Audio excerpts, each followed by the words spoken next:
The Prime Minister is in the process of selling the crown jewels of this country.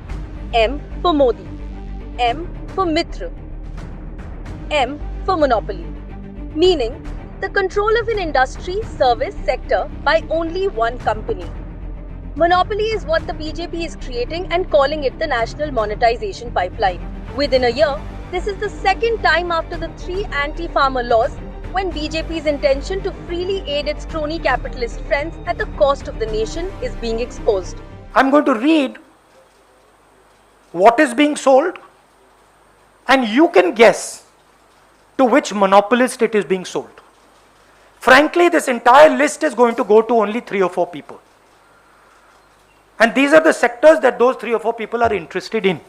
In all, a government which has utterly failed to run the once booming economy is now selling profitable national assets worth rupees 6 lakh crores into the hands of 2 or 3 of its close companions. The BJP government is arguing that privatization is the way forward. But what kind of privatization will benefit the nation? Definitely not the kind through which monopolies are created, strategic assets are sold, and the public sector is destroyed. We are not against privatization. We believe that there should be a strategy for privatization. What were the pillars of our strategy? First of all, no strategic asset will be sold.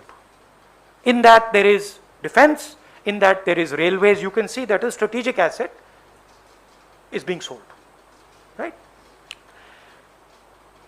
We said only companies which are chronically loss-making, only companies which have minimal market share, and we will not sell companies where there is a risk of a monopolist. This entire privatization is designed to create monopolies. The whole idea behind this thing is to create monopolies for 3 or 4 people. The new National Monetization Pipeline will also ensure that as Indians lose jobs and taxpayers are siphoned off, billions of rupees worth national assets are sold off at throwaway prices to Modi Mitra. What the collective effort of 1 billion Indians created in the last 70 years has been destroyed and undone in the last 7 years.